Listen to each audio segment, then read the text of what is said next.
Have you ever closed a profitable trade and then watched it double in the next 2 days? You were up 30%, the trade was working perfectly, but something in you said, take it, lock it in, before it disappears.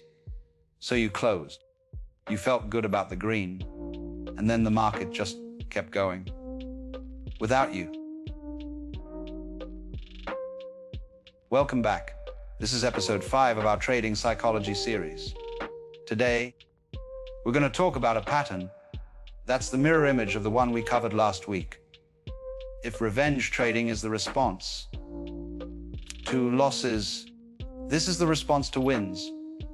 It doesn't feel like a problem. The trade was profitable. You walked away with money. But over time, this single pattern is one of the biggest reasons traders never break out of the small account phase. We're talking about cutting winners too early. Quick explanation. For anyone hearing this term for the first time, cutting winners early means closing a profitable trade before it reaches its full target, usually well before.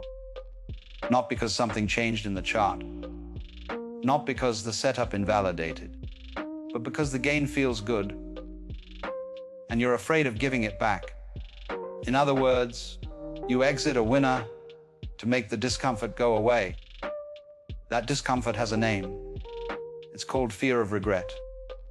And it's one of the most discussed emotions in trading. Let's start with what's actually happening psychologically. When you're in a winning trade, two things compete inside you. The first is the math. The math says, you set a target for a reason. Stay in until you hit it. The math says, your edge requires you to ride winners. Otherwise, the small wins won't cover the losses. The math is clear. The math is patient. The math wins long term. The second is the feeling. The feeling says, what if it reverses? The feeling says, what if I give all this back? The feeling says, I should lock in the gain, just to be safe. And the feeling wins almost every time, especially when you're early in your trading career. That's because feeling is immediate. Math is delayed. Feeling pays you in relief right now. Math pays you in long-term profits eventually. Most traders, most days, take the immediate payout. Now let's talk about the neuroscience. Because there's a specific reason this happens. And it's not weakness. When you're up on a trade, dopamine in your brain spikes early, not at the target, not at the maximum profit point, early. Just being in the green produces a dopamine response. The first 10% gain, that's where the dopamine peak lives. After that, dopamine actually starts to decline, even as the gain grows. This is counterintuitive, but well documented. The trader feels less excited at plus 30% than they did at plus 10. Now combine that with another mechanism, risk aversion. The bigger the unrealized gain, the more your brain treats it as something you already own. And once the prospect of losing it triggers stronger pain than the prospect of doubling it triggers pleasure. Remember loss aversion from episode 1? Losing $100 hurts twice as much as gaining $100 feels good. That same asymmetry applies inside a winning trade. At plus 30%, the thought of giving back 10% feels worse than the thought of gaining another 15%. Feels good? So even though the math says hold, the math is getting outvoted by your nervous system. Every minute the trade stays open. There's a specific cultural reinforcement that makes this worse. Trading clichés. Take profit when you can. Bulls make money. Bears make money. Pigs get slaughtered. You never go broke taking a profit. These statements feel like wisdom. They sound disciplined. but they're actually the opposite of how professional trading works. Because the math of trading is asymmetric. Most traders have win rates around 50%. That means half the trades lose money. If your winners are the same size as your losers, you break even at best, minus fees. To be profitable, your average winner has to be significantly bigger than your average loser. 2 times, 3 times, sometimes more. Which means your winners need to be allowed to ruin. But all those trading cliches tell you the opposite. They tell you to grab profits fast. When you cut a winner at 1-to-1, you're slowly building a system that can't survive any losses at all. The cliches sound responsible. They produce account death. There's a hidden cost most traders underestimate. The "I'll just buy back lower" trap. You exit a winner, maybe at plus 20. You tell yourself, this is fine. The market is overheated. I'll just buy back on the next pullback. So you wait, but the next pullback never comes the way you expected. Maybe the market keeps climbing. Maybe it pulls back, but only to a level above where you exited. Maybe it consolidates sideways for 2 weeks while you wait. So you watch, and you wait, and eventually, one of 2 things happens. Either you give up watching and miss the entire move, or you re-enter at a higher price than your original exit, sometimes much higher, turning what was a winning trade into a much smaller winning trade, and often into a losing trade if the second entry gets stopped out. The "I'll buy back" trap is what cutting winners turns into for the trader who's slightly aware of the cost. It feels like risk management, but it's actually paying twice for a position you already had. The math says, if you would re-enter at a higher price than your exit price, then your exit was wrong. Period. Most traders won't admit this even to themselves. It would mean admitting the original exit was emotional, not strategic. So the cycle continues, trade after trade. There's an angle here that comes from social media that most traders don't notice. Take profit screenshots. People constantly post wins. Closed at 3R, closed at 4R. What they don't post is the move that continued without them. You see the closed trade screenshot showing plus 40%. You don't see the chart 2 weeks later showing the same coin up 200%. The winner that was taken at 40% looks great in isolation. It looks terrible in context. But you only see the isolation post. The context is invisible. So your brain learns closing at 40% is success, when in reality, closing at 40% on a trade that ran to 200 is exactly the pattern that keeps a trader stuck. The screenshots train you to make worse decisions. This is one reason why professionals stop watching other traders' wins entirely. The screenshots warp the reference point. Let me describe 3 specific situations where cutting winners early kills accounts. The first situation, the trailing stop that's too tight. You're up 20%. You move your stop to plus 5%. You think this is smart? Guaranteeing some profit. But the market doesn't move in straight lines. Even strong trends pull back 10 or 15% before continuing. Your tight trailing stop gets hit on a normal pullback. You exit at plus 5%. Then the trend resumes without you. The setup was right. Your stop placement was wrong. A trailing stop should respect the structure of the move, not your emotional comfort. The second situation, the small profit habit. You take wins at 1-to-1, maybe 1-to-1.2 on a good day. After a year, your journal shows you've made about as much money as you've lost. Net zero. You haven't blown up. but you also haven't compounded. This is the most common failure mode in trading. Not blowing up, just slowly going nowhere. And the cause isn't bad analysis. It's a discipline of taking profit too fast. The third situation, the bear trap exit. The trade is going your way. Then the price has one sharp pullback. You panic. You exit. 3 hours later, the price is 40% higher than your exit. You exited because you couldn't tolerate one pullback in an otherwise healthy trend.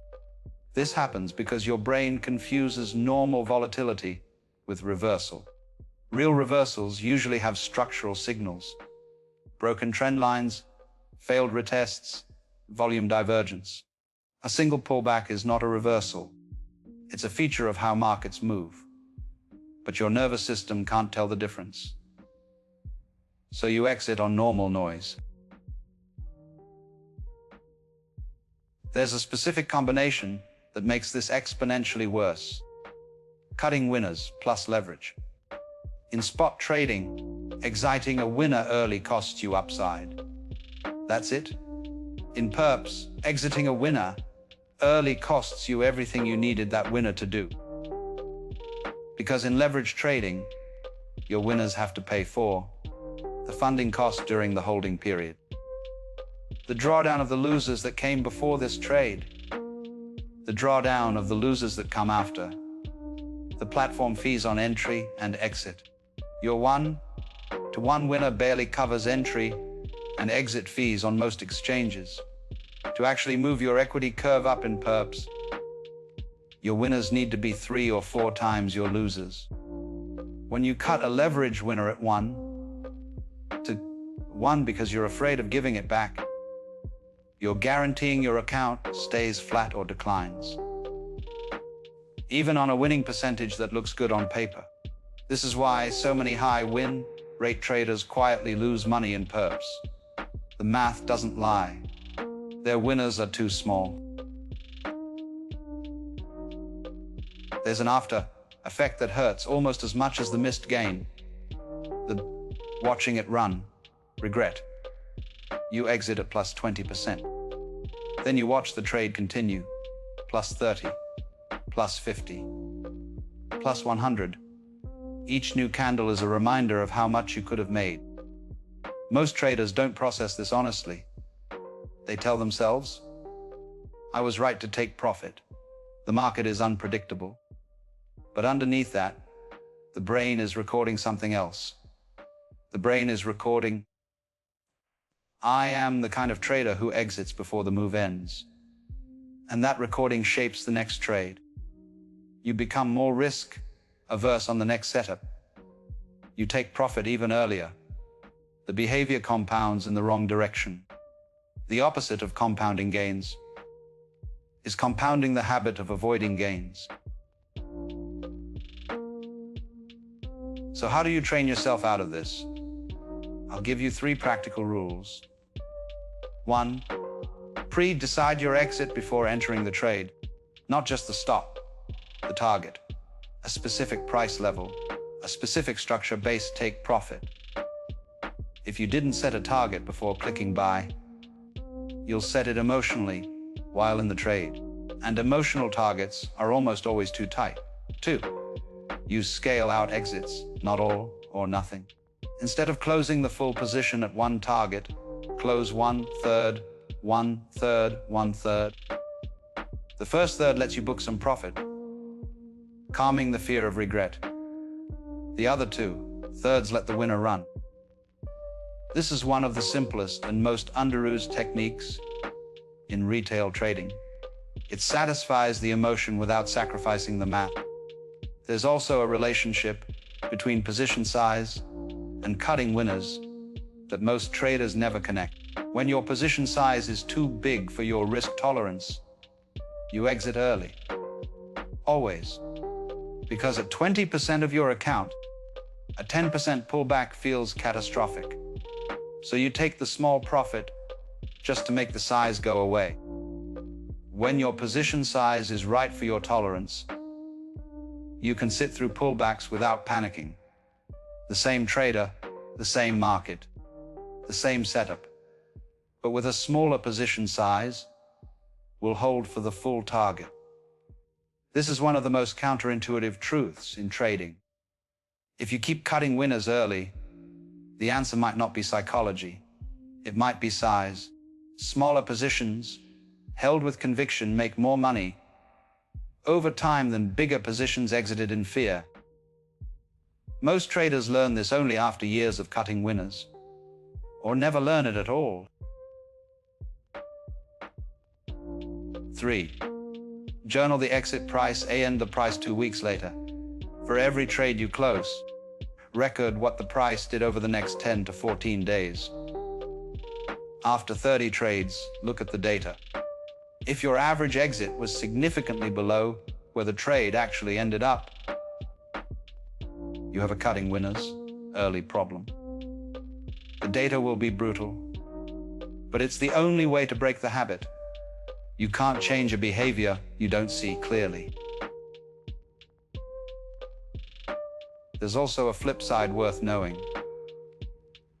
Professional traders treat losing trades and winning trades very differently. On losers, they exit fast. The stop is sacred, no second guessing. On winners, they're patient. They let the structure decide when to exit, not the feeling. This is not natural. It's the opposite of what your nervous system wants. Your nervous system wants the opposite, to hold losers in hope and grab winners in fear. Pros have learned to invert that instinct. The simplest mental shift is this: losers cost you the size of the loss. Cut winners cost you the size of every future trade. Because the trader who can't ride winners can't compound, and compounding is the entire game. Once you understand that mathematically, letting winners run becomes a discipline, not a gamble. So to summarize today's episode, cutting winners early is the mirror image of revenge trading. It's driven by loss aversion in the upside direction, by dopamine peaking early, by fear of regret. It's reinforced by trading cliches that sound disciplined, but are mathematically self-destructive. It's amplified on social media by take-profit screenshots that hide the move that continued without the trader. 3 scenarios destroy accounts the fastest: tight trailing stops, the small profit habit, and bear trap exits on normal pullbacks. Leverage makes all of this worse. Your winners need to be much bigger to overcome fees and drawdowns. The 3 practical rules: decide your target before entry, use scale out exits, and journal the price 2 weeks after every exit. Underneath all of it is the realization that the trader who can't ride winners can't compound. And compounding is the entire long-term game. In the next episode, we're going to talk about the opposite emotional state: overconfidence after wins, the phase that comes after a winning streak. When you start sizing up, taking trades that aren't on your list, and feeling untouchable. We'll break down why the worst trade of your career almost always comes immediately after your best trade, and what the math of winning streaks actually does to your brain. Appreciate you all for listening. If you enjoyed this episode, make sure to subscribe and share it with someone who keeps closing winners too soon. And I'll see you guys in episode 6. Start trading now on Mosey Finance. Trade perps everywhere with one dashboard. Link in bio.